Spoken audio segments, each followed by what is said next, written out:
Magandang buhay at welcome sa kusina ni Dan Levy. Today's recipe, tamang-tama sa maulan at malamig na panahon. Napakadali lang lutuin, pero napakasarap.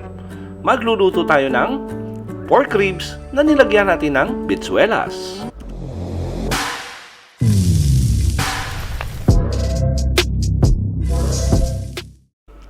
Magpainit lang ng mantika sa ating kawali na paglulutuan, tapos lagay na natin yung ating bawang.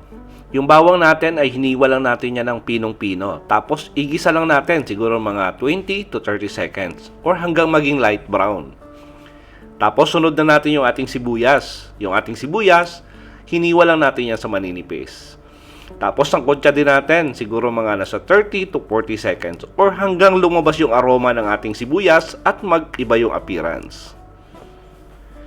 Tapos pag okay na yung ating sibuyas, isunod na natin yung ating kamatis. At yung kamatis natin ay hiniwa lang natin yan sa maliliit na cubes. Nang sa ganon, mas madali nating lutuin. Sangkotsa lang natin yung ating kamatis hanggang maging pasty yung appearance. Tapos pag okay na, lagay na natin yung ating pork ribs.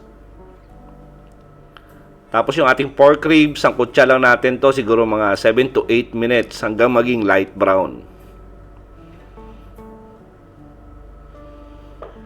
Tapos pag okay na yung ating pork ribs, lalagyan na natin to ng seasoning.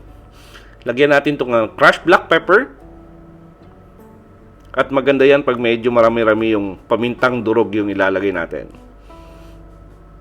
Naglagay na rin tayo ng patis at saka dagdag tayo ng soy sauce. Tapos tuloy-tuloy lang natin yung paghahalo or pagsasangkutsa ng ating pork ribs.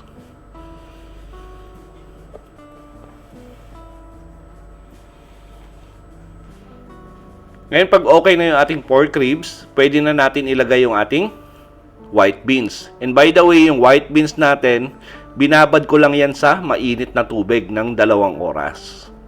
Matigas pa yan, hindi pa yan malambot, binabad lang natin sa tubig na mainit for 2 hours. Tapos naglagay na rin tayo ng tubig para pang sabaw natin. Naglagay ako rito ng 1.5 liters. Lagyan natin ng broth cubes, asin.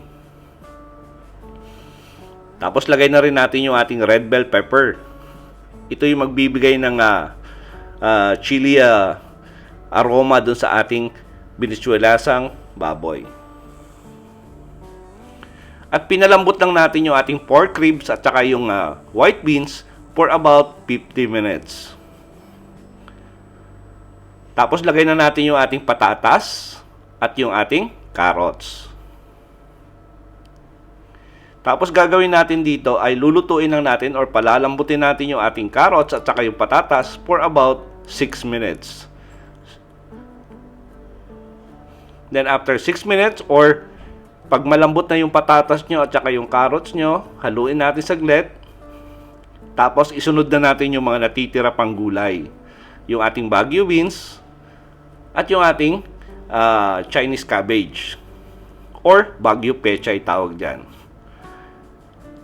Lulutuin lang natin yung ating pechay Baguio for about 3 minutes. Takpan natin to.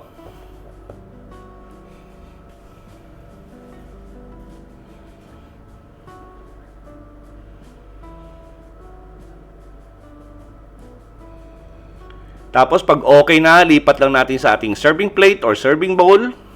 Tapos pwede na natin i-enjoy yung ating pork ribs, bitsuelas. At sigurado po kung nagustuhan nyo yung recipe natin sa araw na to, please like and share this video.